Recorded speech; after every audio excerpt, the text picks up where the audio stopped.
Kawan-kawan, kalau seandainya Prabowo sadar dan paham apa yang dikatakan oleh Ahmad Kozainuddin dan Mahfud MD, niscaya Prabowo akan kejang-kejang mungkin ketakutan bersama para pendukungnya. Bagaimana tidak?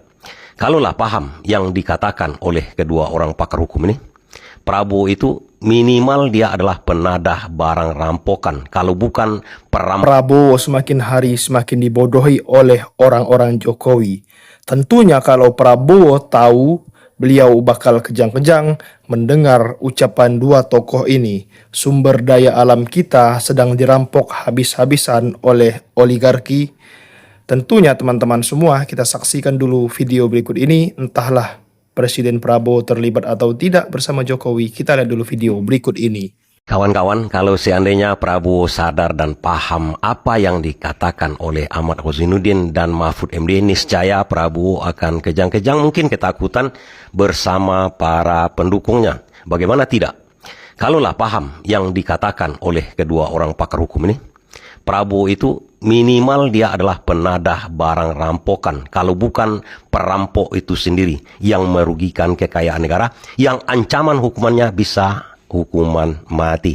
Terus apa yang dikatakan oleh Mahfud MD dengan Ahmad Kozainuddin? Bahkan menurut saya, mahasiswa pun tidak mengerti ini yang dikatakan, yang dijelaskan oleh Mahfud MD dan Ahmad Kozainuddin. Mungkin karena sudah disetting di propaganda agar mereka tidak tahu. Jadi kalau tuntutan-tuntutan mahasiswa itu tidak akan nyampe ke situ, ke prinsip awal, prinsip dasar betul masalah ekonomi kita. Kenapa saya katakan begitu? Kita lihat dulu. Apa kira-kira pernyataan dari Mahfud MD?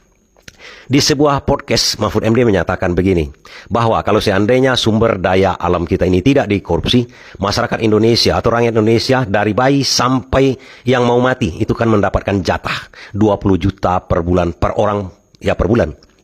Kan luar biasa ini yang dikatakan oleh Mahfud MD ini. Dari mana sumber yang didapat oleh Mahfud MD? Mahfud MD mengatakan, sumber ini adalah dari KPK, artinya dikorupsi. Kemudian, apa yang dikatakan oleh Ahmad Kozainuddin? Ahmad Kozainuddin menyatakan dengan rinci lagi kawan-kawan, kalau seandainya sumber daya alam kita ini setelah dipotong biaya-biaya semuanya diserahkan ke negara, itu negara akan mendapatkan 7.000 triliun setiap tahun. Dibandingkan oleh Ahmad Kozainuddin ini dengan APBN kita yang sejumlah 3.800 triliun. Dan kebanyakan sumber pemasukan dari APBN kita itu adalah dari pajak. Jadi kalau menurut Ahmad Kozainuddin, kalau seandainya sumber daya alam itu dimanfaatkan sebesar-besarnya sesuai dengan pasal 33 untuk negara, di-store ke negara, negara akan mempunyai uang sehingga tidak perlu memungut pajak dan semuanya mungkin saja bisa gratis. Pajak bisa dihilangkan karena sudah surplus. Surplusnya apa maksudnya? Jadi kalau surplus itu penerimaan negara lebih besar dari belanja negara kan? Kalau selama ini APBN kita yang kita ketahui adalah defisit. Defisit itu apa? Dibuatkan lagi undang-undangnya. Undang-undang maksudnya bagaimana? Undang-undangnya itu menyuruh APBN kita ini berutang tiap tahun. Kira-kira seperti itu. Jadi hutang yang lama belum sepenuhnya lunas, sekarang dibuat lagi, disahkan oleh DPR dengan pemerintah. Uang masuk cuma 3.200 triliun, kemudian uang keluar disetting. Direncanakan 3.800 triliun. Besar uang keluar, dari mana menutupnya itu? Itulah yang dibuat dari hutang. Itu yang disebut defisit. Lantas kalau sebesar itu penghasilan dari sumber daya alam negara kita, kemana perginya? Kenapa APBN kita ini terus defisit? Kenapa APBN kita ini tidak mencukupi? Nah, kita harus tahu dulu, apa sumber daya alam yang dimaksudkan oleh Undang-Undang Dasar kita pasal 33 itu kan? Pasal 33 menyatakan bahwa bumi, air, dan kekayaan yang terkandung di dalamnya dikuasai oleh negara, dimanfaatkan sebesar-besarnya untuk rakyat. Bumi, air, dan kekayaan alam yang ada di dalamnya. Atau di atasnya juga. Kan itu maksudnya. Dimanfaatkan sebesar-besarnya untuk rakyat. Artinya apa? Kalau kita lihat sumber daya alam itu ada batu bara, minyak bumi, nikel, freeport, emas, timah, macam-macam kan. Kemudian yang ada di bumi airnya itu, bumi air yang padang rumput besar ataupun lahan-lahan yang besar yang sekarang ditanami sawit-sawit, kan itu banyak. Itu adalah sumber daya alam.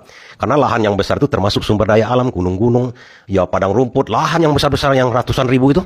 Itu termasuk sumber daya alam menurut pasal 33. Karena kita berbicara dengan dua tokoh yang kita ulas ini, Mahfud MD dengan Ahmad Kozainuddin, kita berbicara masalah hukum kan. Nah, itu adalah sumber daya alam. Jadi itu kan banyak hasilnya itu. Kemana saja perginya? Kenapa tidak di-store ke negara? Coba kita lihat dulu. Nikel itu Cina yang menambang di situ. Hasilnya untuk Cina. Kemudian Freeport yang jelas-jelas emas, tembaga. Hasilnya untuk Amerika, asing. Kemudian kelapa-kelapa sawit yang besar-besar, yang jutaan hektar itu. Siapa yang mendapatkan hasilnya? Pengusaha. Termasuk Prabowo, termasuk Luhut, termasuk yang lain-lain. Termasuk anggota-anggota DPR, misalnya pengusaha sawit. Mereka yang dapat. Oh, bukankah negara mendapatkan juga? Ya, negara mendapatkan juga, tapi cuma sedikit. Sementara Undang-Undang Dasar kita ini menyatakan sebesar-besarnya untuk kemakmuran rakyat. Berarti ini sekecil-kecilnya untuk kemakmuran rakyat. Kenapa? Ke negara cuma store, mungkin distribusi, pajak yang sedikit. Hasilnya semua diambil oleh pengusaha berarti. Kenapa diambil oleh pengusaha? Karena dia tidak store ke negara.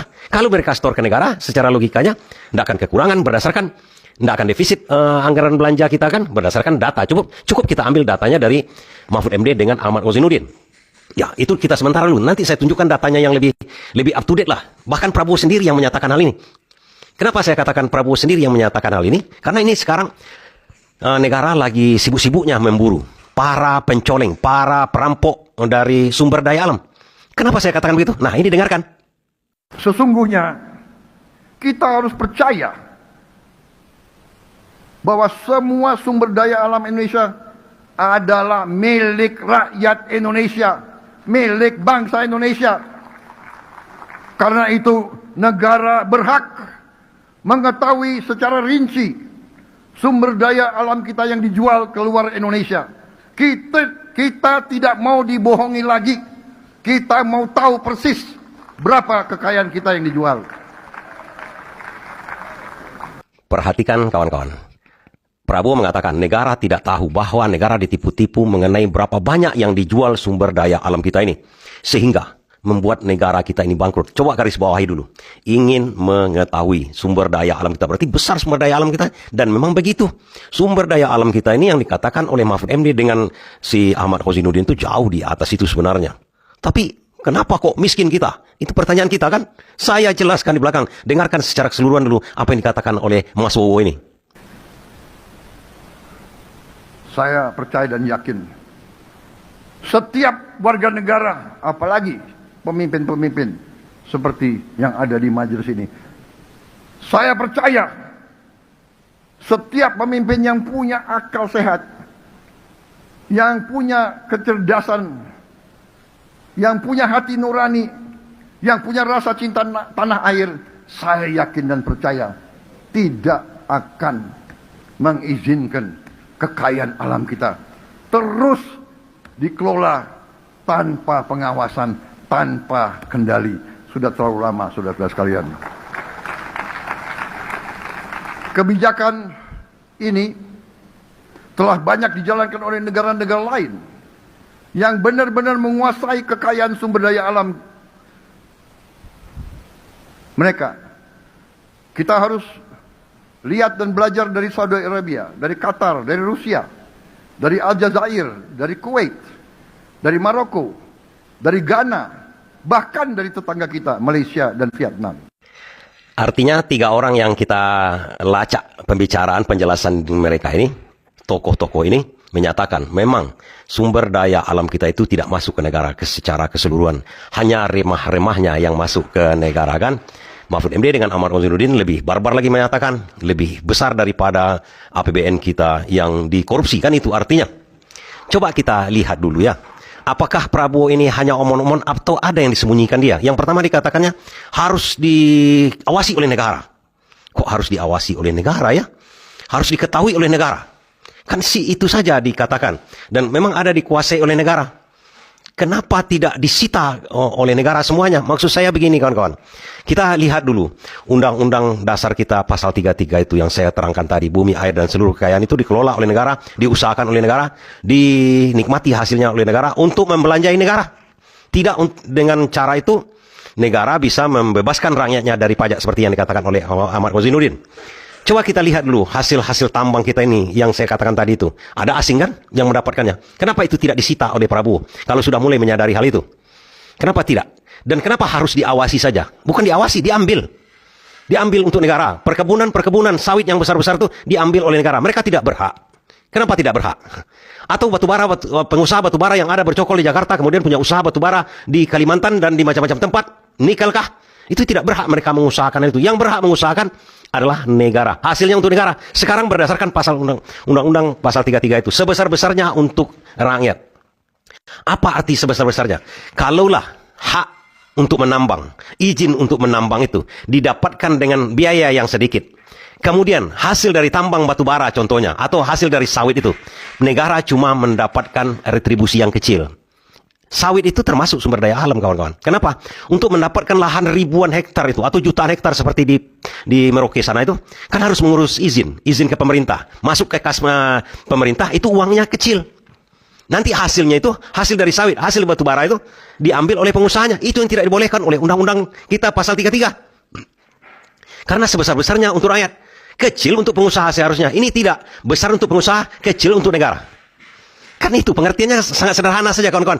Jadi pertanyaan kawan-kawan, lah kenapa ini dibiarkan selama ini? Ya karena ada peraturannya. Ada peraturannya. Apa peraturannya? Dibuatlah undang-undang HGU. Dibuatlah undang-undang HTI. Dibuatlah undang-undang izin usaha pertambangan. Undang-undangnya itu yang salah. Melanggar undang-undang pasal 33. Kenapa? Diberikan izin kepada konglomerat, diberikan izin kepada Prabowo dulu sebelum menjadi presiden untuk mengusahakan batubara, untuk mengusahakan sawit. Tidak boleh. Itu harus negara. Titik. Undang-undang pasal 33 itu. Bagaimana kalau negara memberikan kontrak saja seperti dulunya pada waktu Freeport pertama-tama dibuat oleh Soeharto? Itu kontrak kerja, boleh. Kontrak kerja itu hanya upah yang didapatkan oleh pengusaha batubara, pengusaha sawit, hanya upah. Hasilnya untuk negara. Yang terjadi sekarang apa? Yang terjadi hasilnya untuk swasta tersebut, untuk mereka semua, untuk pribadi. Ya termasuk Prabowo. Prabowo mempunyai hal itu. Mempunyai sawit, mempunyai batubara. Tidak boleh. Di pasal 33 itu tidak dibolehkan. Tapi kok di undang-undang dibolehkan, di HGU. HGU itu kan hak guna usaha, izin usaha pertambangan, itu namanya undang-undang. Dibuat oleh siapa yang membuat undang-undang? Berarti kan undang-undangnya yang salah. Undang-undang ini salah, menyalahi pasal 33. Pasal 33 itu, undang-undang dasar kita itu dinamakan konstitusi. Artinya undang-undang ini menyalahi konstitusi. Siapa yang membuat undang-undang ini? Inilah koruptor sebetulnya.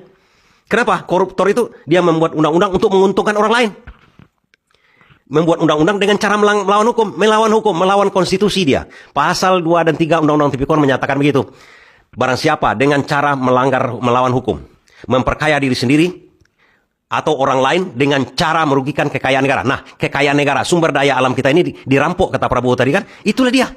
Jadi DPR dengan pemerintah sudah menyalangi undang-undang, menyalahi hukum tertinggi konstitusi kita. Mereka sudah menguntungkan pihak lain. Pihak lain itu siapa? Swasta, termasuk. Lagi-lagi harus saya katakan Prabowo, Luhut, dan lain-lain yang mempunyai HPH, yang mempunyai HGU, dan lain-lainnya. Pertanyaan kawan-kawan, kenapa saya tadi mengatakan Prabowo tidak panik? Karena dia cuma menikmati hasilnya. Ya, ada orang maling, ada yang membuat perampokan ini, perampokan ke negara. Dia mendapatkan hasilnya. Hasil dia bisa nanam sawit, dia bisa mengusahakan batubara, mendapatkan hasilnya. Artinya dia menjadi penadah di situ, pemakai. Salah. Apakah di zaman sekarang saja? Kan begitu kata kawan-kawan. Tidak, itu dimulai dari zaman Soeharto dulu. Ada kontrak kerja pertama yang dibuatnya dengan Freeport, kemudian ada di Riau itu Chevron namanya, Caltech, segala macam. Itu diberikan kepada Amerika konsesinya. Pertama-tama memang Soeharto mengatakan begini, kontrak kerja. Kontrak kerja itu apa? Kontrak kerja itu adalah diberikan saja upah kepada mereka, hasilnya untuk negara. Memang begitu dulunya Soeharto melaksanakannya. Tapi menurut berbagai sumber yang dikatakan oleh Sudirman Said, bekas Menteri ESDM di zaman Jokowi dulu, Menteri ESDM ini mengatakan bahwa izin itu diumbar. Diumbar kepada apa? Diumbar kepada seluruh. Jadi dibuat izin-izin itu, izin usaha pertambangan, HGU, itu diumbar oleh Jokowi dengan tujuan memberikan celah korupsi kepada orang-orang lain. Artinya, undang-undang itu adalah undang-undang korupsi. Itu menyalahi, harus dicoret undang-undang itu. Harus dihapus undang-undang itu.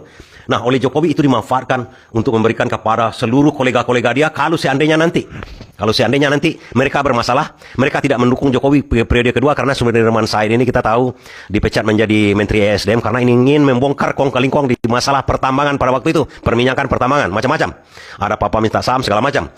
Sementara memberikan izin usaha pertambangan saja kepada orang lain itu, kepada swasta, walaupun udah ada izin, itu melanggar undang-undang, itu udah korupsi. Apalagi itu dijadikan nanti untuk alat politik segala macam. Itu terjadi di zaman Jokowi dan diteruskan sekarang, kawan-kawan. Dan kenapa saya katakan nanti Prabowo bisa kejang-kejang dan dipidatokannya sendiri? Kalau terjadi kesadaran masyarakat.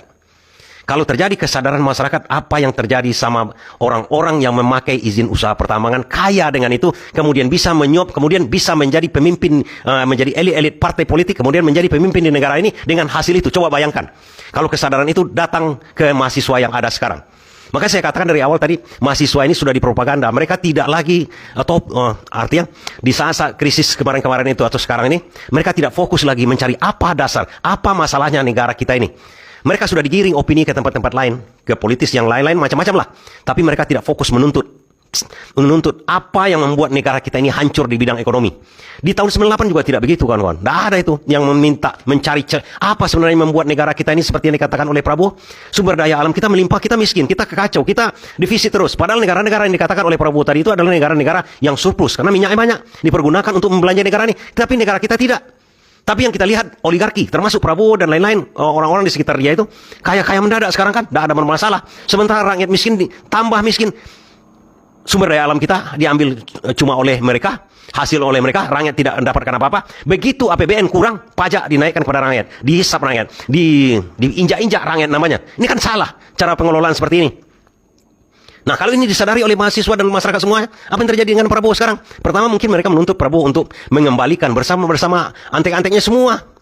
Konglomerat yang kaya gara-gara itu. Prabowo kan jenderal, ada usahanya. Kecuali yang berusaha misalnya bukan dari sumber daya alam. Mereka misalnya mempunyai pabrik mobil, mereka mempunyai pabrik rokok, mereka mempunyai pabrik sepatu, baju. Itu tidak termasuk dalam hal itu. Tapi kalau dia cuma pengusaha batubara, kalau dia cuma pengusaha sawit, itu hasil alam itu, hasil sumber daya alam, harus dikembalikan kepada negara.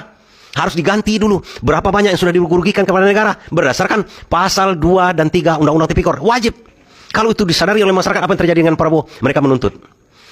Tapi begitu mereka tidak bisa menuntut lagi, masyarakat akan memaksa. Karena akibatnya yang teraniaya masyarakat. Yang teraniaya adalah orang-orang miskin yang banyak. Yang diuntungkan dengan semua itu adalah oligarki yang sedikit itu. Apa maksudnya oligarki yang sedikit? Orang-orang yang punya uang banyak, yang menguasai perpolitikan ekonomi semuanya. Dengan gaya kapitalis. Pura-pura berbuat baik, nyumbang sana-sini, padahal dia menggarong kekayaan negara. Kan itu sebenarnya. Tapi ada kemungkinan bagi Prabowo untuk membuat sejarah baru, mengharumkan nama dia. Dia serahkan semuanya, dia ambil semuanya, disita, walaupun kawan dan lawan, ambil semua, masukkan ke negara, seperti yang dikatakan oleh Ahmad Husainuddin, mungkin 7.000 triliun atau 10.000 triliun akan masuk ke negara setiap tahun, sehingga Prabowo tidak pening lagi. Dolar akan tetap turun, akan tetap, itu maksud saya. Itu akan terjadi, dan Prabowo akan menorehkan kata-kata yang selalu digaungkannya. Mati demi rakyat, bekerja untuk rakyat, mencintai rakyat. Itu tanda bukti mencintai rakyat. Tapi kalau itu tidak dilakukan Prabowo, kalau rakyat sadar, saya tidak tahu apa yang akan terjadi dengan Prabowo berikutnya kan. Terima kasih. Sangat miris sekali pemerintahan kita cuman menghasilkan uang lewat pajak rakyat dan sumber daya alam saja, teman-teman semua. Kita sudah bisa melihat bahwasannya sumber daya alam ini hanya dikuasai oleh orang-orang Jokowi saja. Tentunya seperti itu, teman-teman semua. Apa yang terjadi sekarang? Gunung-gunung digunduli, pajak semakin tinggi. Ya, ini ciri-ciri tanda negeri yang bakal hancur, teman-teman semua. Jadi bagaimana tanggapan kalian? Ya, semoga saja Prabowo Subianto bisa bergerak cepat di dalam menjaga alam dan juga bisa menurunkan pajak negara kita ini, teman-teman. Karena sudah